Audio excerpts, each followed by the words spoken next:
We are the Association for Child and Adolescent Mental Health, or ACAM for short. Hello, welcome to the Papers podcast series for the Association for Child and Adolescent Mental Health, or ACAM for short. I'm Umar Toseeb, Professor of Psychology. My research focuses on special educational needs and mental health in childhood and adolescence.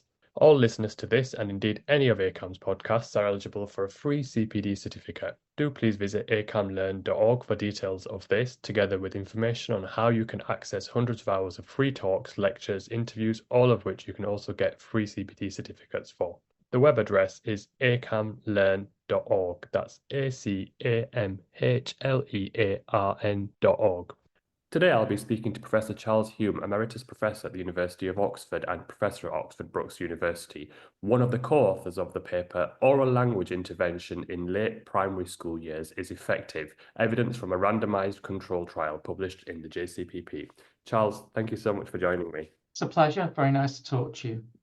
Shall we start with some introductions? Do you just want to give us an introduction about yourself, but also some of the co-authors on the paper?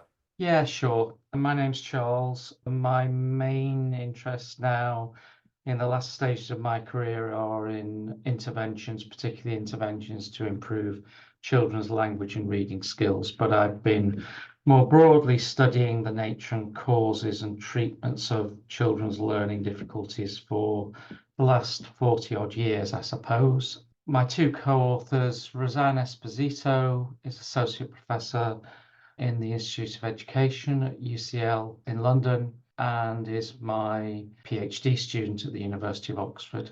The other author is Arne Lervag, who's Professor of Education at the University of Oslo. Thank you. And before we go into the intervention and the paper itself, let's just get a bit of a background. What do we know about the importance of language for children's development? I think we know a lot. I'm on a sort of crusade to persuade people that language is really the foundation for the whole of education and for many other aspects of children's development.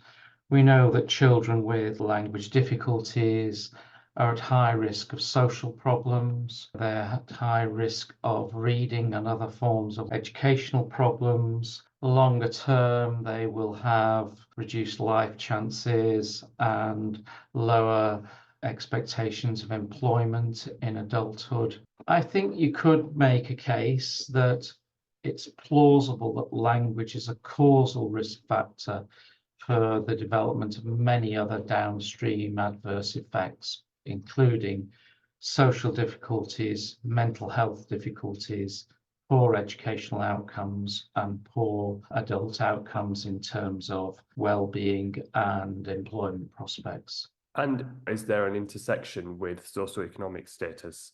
There's a very, very strong relationship between language difficulties and socioeconomic status.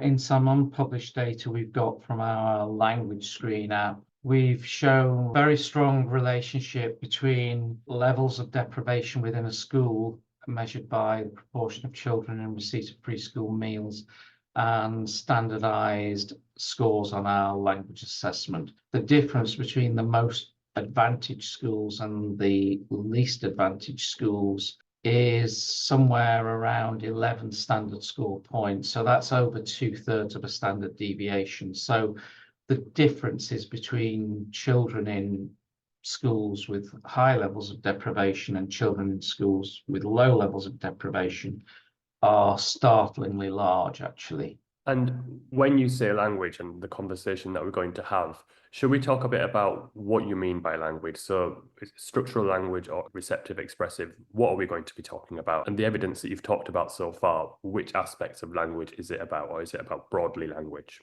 That's a really good question, Umar. So language is our ability to understand what's said to us and to express our thoughts using language. And those are often referred to as receptive and expressive language skills. I actually believe that in the earlier school years, at least to a first approximation, language is what we might call a unitary trait. You either have more or less of it, and that tends to be reflected in measures of both receptive and expressive language skills. Thank you. And what do we know about language interventions? So do we know that when language interventions work for children's development and language as a whole during childhood and adolescence? There's a growing literature showing that language interventions can be effective. Language is quintessentially a skill that we learn, and we know that structured interventions, such as the intervention we're going to talk about today, which we've called OLLI, and our other language intervention called the NELLI program, or the Nuffield Early Language Intervention Program. There's now very good evidence, I think, from numerous robust RCTs that language intervention can be effective in producing meaningful improvements in children's language understanding and production. I was speaking to someone a few weeks ago about what a language intervention should aim to achieve. And we were talking specifically about children with developmental language disorder. And the conversation was on the topic of, should the aims of a language intervention be to improve a given child's language to what's age appropriate or the standard for that age? Or should it be to give that child enough functional knowledge of language to be able to access some aspects of schooling, but not necessarily get to the same stage as age-appropriate peers? What are your thoughts? I don't think there's any really clear absolute cutoff between children who would be diagnosed as having DLD and children with less severe language difficulties, where you place the cutoff between DLD and other lesser forms of language weakness is to some degree arbitrary. My view is that you can move many, many children who we identify as having significant language difficulties into the normal range, by which I mean within one standard deviation of the average level of language skills for their age.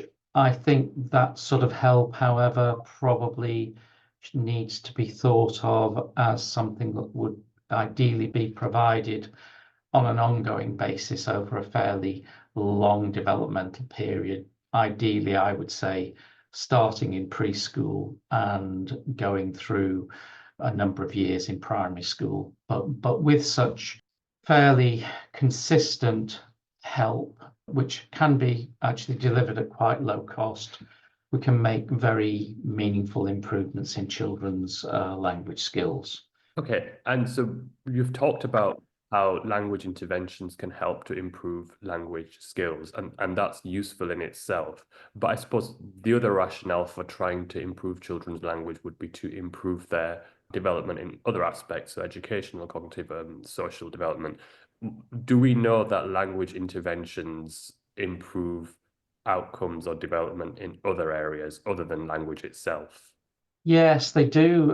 These effects seem to transfer to other aspects of development, but I would say that this is an area where we badly need further studies. In one of our previous very large-scale randomized trial in over 200 schools, we showed that the NELLI program was actually associated with improvements in children's behavior in school, which was quite a strong and striking finding.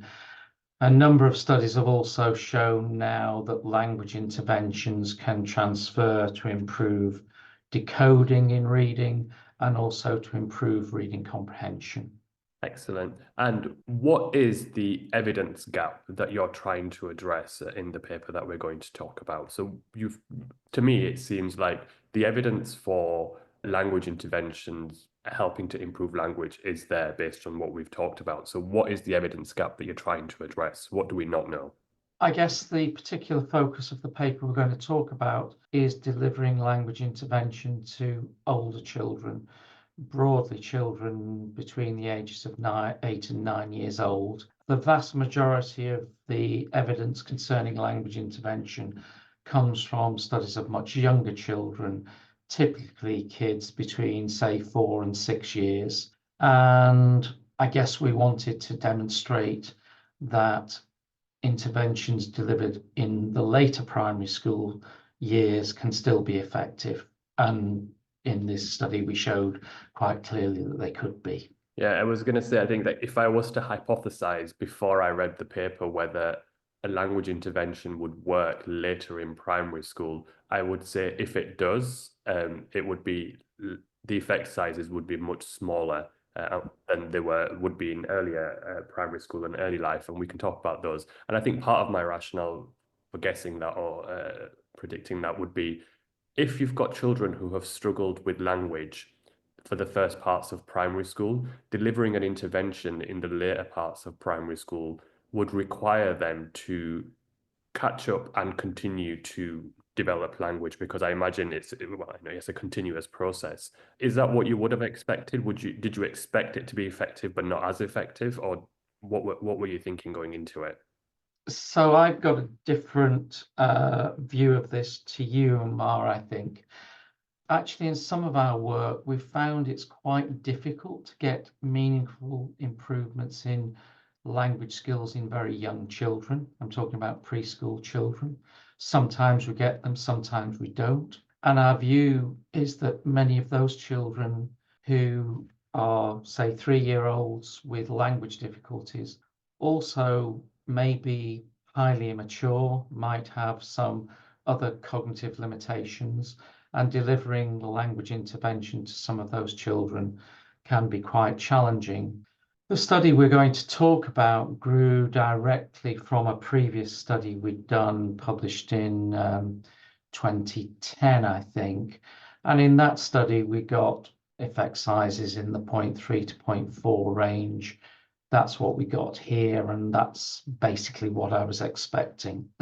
Okay, excellent. Thank you. And let's talk about the intervention. So it's the OLLI intervention. Can you just talk us through the intervention as it was intended? So like things like what are the key ingredients of the intervention, the dosage, and those kinds of things? So OLLI is based very directly on an earlier study of language intervention that we published in 2010. That was a piece of research conducted at the University of York, led by Paula Clark. Like all of our interventions, it's a 20-week intervention. It's fully manualized and it's designed to be delivered by trained teaching assistants. But we also train the teachers so that they understand the nature and content of the intervention.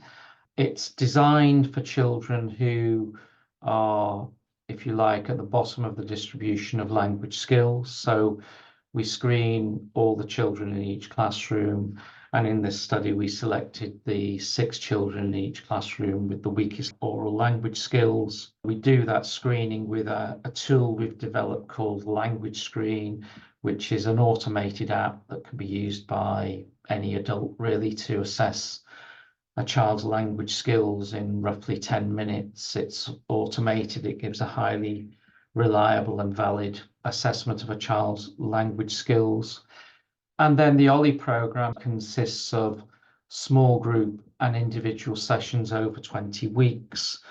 There's a large component of it involves active listening, listening to stories, talking about stories, direct training of vocabulary, and direct training of what we call figurative or non-literal language skills.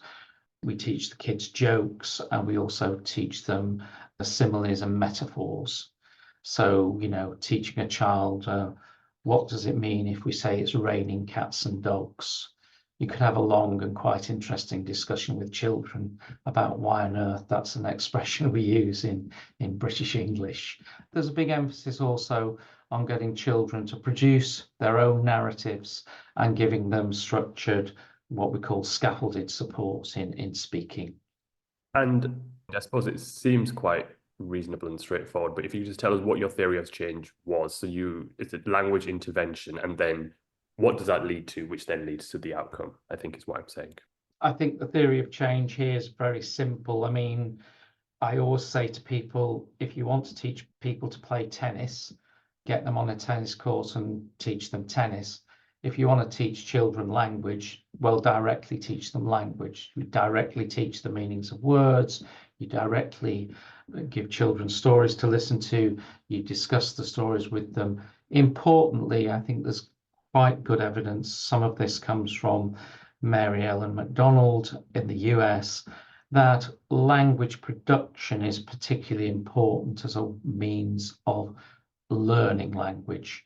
So if I'm trying to learn French, it's much better for me to try to speak French, get it wrong and be corrected, than simply to listen to a lot of French that people are talking when people are talking. So I think the theory of change is a very simple one, that we directly teach a set of skills, the underlying components of language, if you like, to the children, and we expect those skills to improve. Thank you. And let's go on to the method itself. So you've talked about what the intervention is and what it was intended to be. Now tell us about the sample that you used and how the intervention was delivered to, and who it was delivered to, and what the outcomes were that you were interested in. I should say this study was conducted by Rosanna Esposito as her PhD with me at the University of Oxford. I think what Rosanne did here is pretty remarkable for a PhD. She recruited 33 schools that contained 50 classrooms, and we then got staff in those schools to screen all children in the participating classrooms using our Language Screen app. So that screening involved over 1,400 children. And from those children, we selected the bottom 6 children in each classroom as potentially suitable for intervention. And then on a within classroom basis, we randomly allocated within classrooms children to either receive the intervention or to not receive it and to be in the control group. We trained, when I say we, Rosanne trained the teaching assistants and the classroom teachers in the nature of the OLLI programme.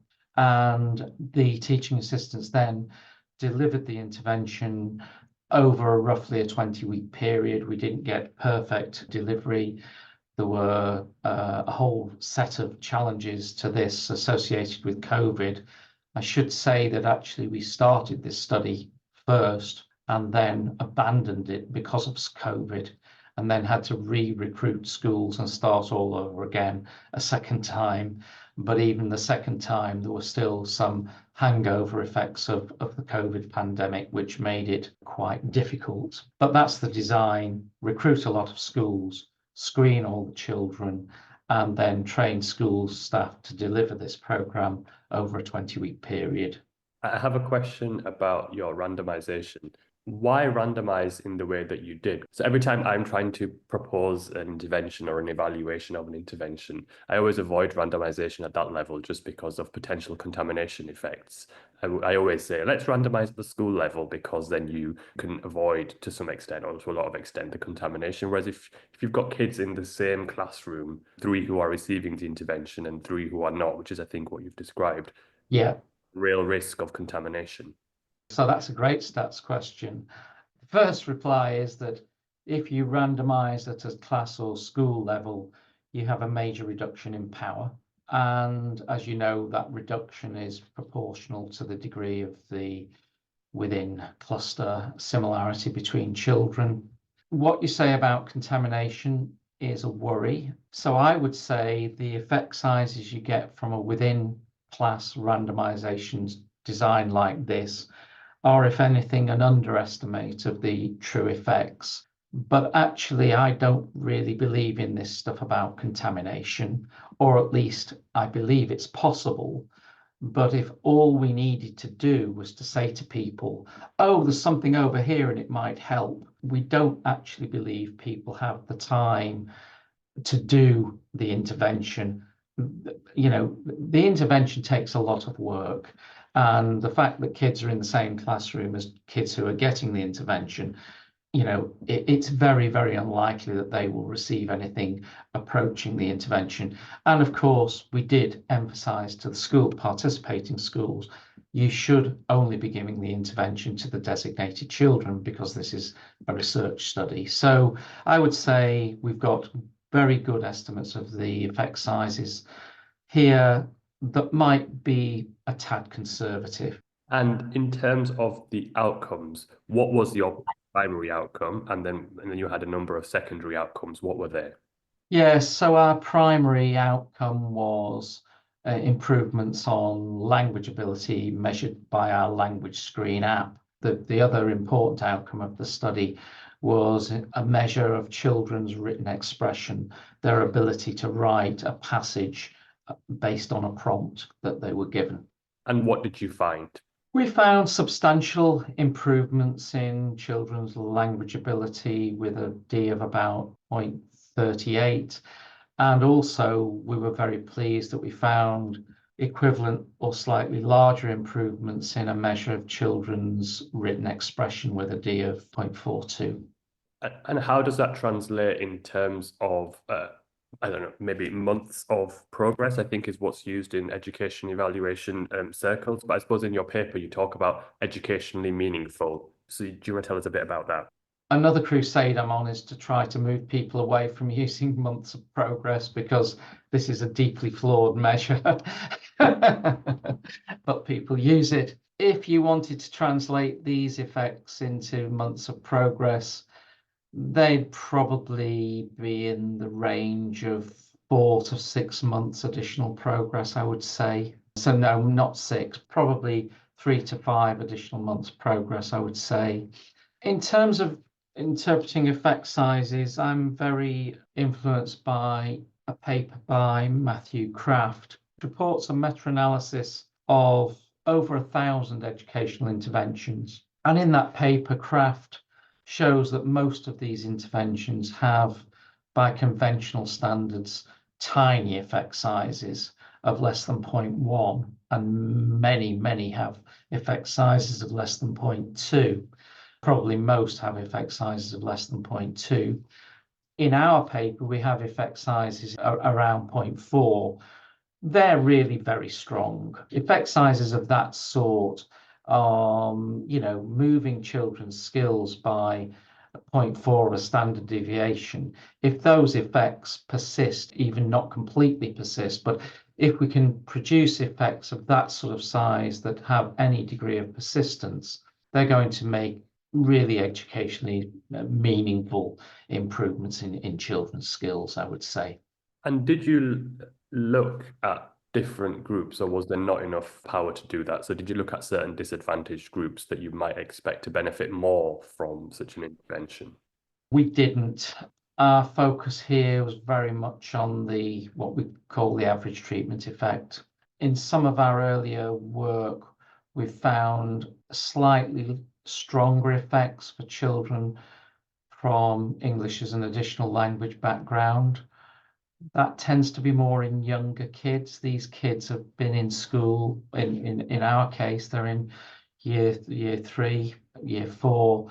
They've been in school quite a long time, so differences between kids from EAL backgrounds and non-EAL backgrounds tend to reduce at that age level anyway. By definition, the kids getting our program tend to be children from less advantaged backgrounds. So I would say these programs are particularly valuable for children from relatively disadvantaged homes who are most likely to be identified by us as having language weaknesses. And we get no evidence in this study of any, again, without getting too statistical, there were no differential effects of the intervention as a function of initial language level. In other words, it helps everybody to about the same degree, wherever on the distribution of language ability you are to begin with. And with lots of intervention studies, and I see this a lot with, I won't mention the names, but like a large education evaluation funder, where a lot of the time it's pre-test, intervention, and then post-intervention, you do the outcome measure, which is what you've done here. And my question is always, what does this mean for the longer term? So if you tested these kids 12 months, for example, after the intervention had finished, would you still expect to see the beneficial impacts of the intervention, or what would you expect to happen? That's a really, really good question. And I think, again, a big gap in our knowledge in this area is a shortage of really long-term follow-up effects. But let me just share some results from a long-term follow-up of our Nelly intervention. We followed up a sample of children from our 2021 paper in JCPP who had received the Nelly intervention 2 years after the intervention had been delivered. And what we found there is quite remarkable, which is persisting improvements in children's oral language skills and also improvements in their single word reading and in their reading comprehension ability 2 years after the intervention had finished. So the intervention finished when kids were about 6, and when they were 8 years old, they were still showing meaningful improvements in language and single word reading and reading comprehension ability. So I'm moderately optimistic that the OLLI program will produce persisting improvements. In the predecessor of this study, the Clark et al. Study that we published in Psychological Science in 2010, the effects there persisted 6 months after the intervention had finished. I think part of what we're doing in these interventions is actually, this goes beyond the data, so this should maybe come with a health warning, but I do believe that what we're doing in these interventions is changing these children's metacognitive skills. We're taking kids who have language weaknesses and teaching them that if they engage with language learning, they can learn language and succeed, and they get a lot of reinforcement from getting better. And in the OLLI program, one of the features that Roseanne built into it was teaching children to ask when they didn't understand something. So if you're a child with language learning weaknesses and you're, maybe not that happy about the fact that you find language hard, you sit quietly at the back of the classroom and keep your head down and don't say anything. That's not going to help you. If you regularly say to an adult, I didn't understand what you said, or I don't know what that word means, that gives you a mechanism by which to engage with language learning in an active way and make long-term progress. I'm optimistic that these effects might be moderately durable, but that's something I'd love to do more research on. And we know that in England, well, I imagine in lots of places, not enough resource that goes into schools, and parents of children who are struggling at school might want to help their child. Is it possible to adapt this specific intervention for it to be delivered by parents themselves rather than in a school setting? I think you can do that, but I think there are big challenges because, as we've said, language difficulties are most prevalent in children from relatively deprived homes, and their parents may be not rich in terms of time, other resources, and may themselves not have the best language skills. But we have published some research showing that you can train parents to deliver language intervention. That study used a paired book reading approach. I think parents can be engaged to help with this work.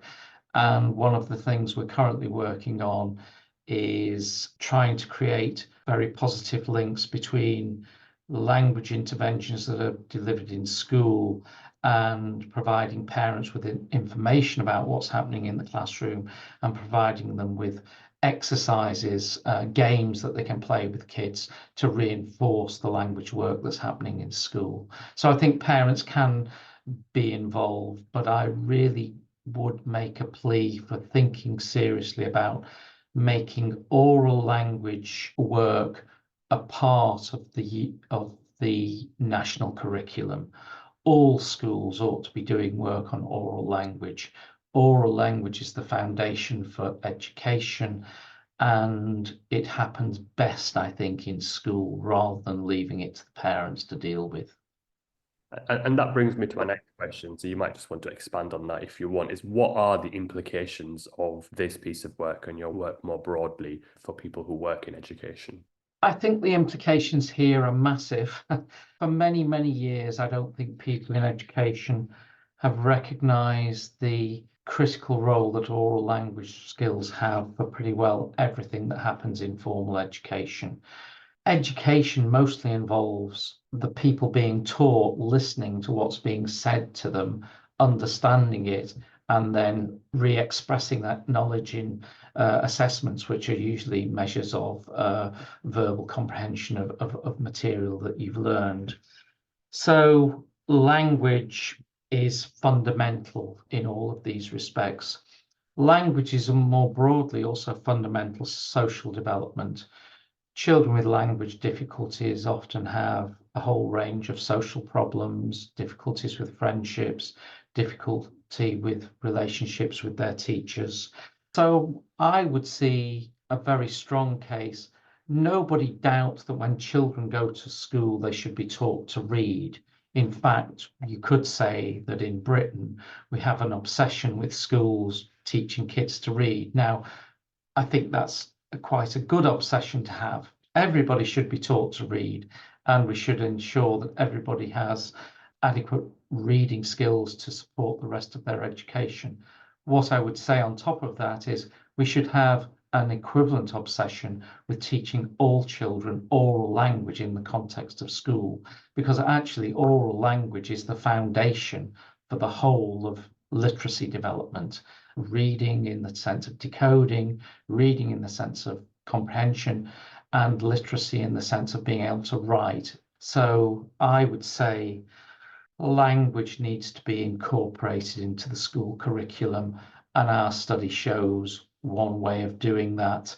Our other studies with the various NELLI programs also show that we can get very good effects from school-based language enrichment and language intervention. These are low cost, they're enjoyable for the kids, they're enjoyable for school staff. There's absolutely no reason for this not becoming part of our national curriculum, I would say. And what should we look out for in this space coming up from you and your group? I think we're working very hard, really, to get these sorts of interventions adopted at scale.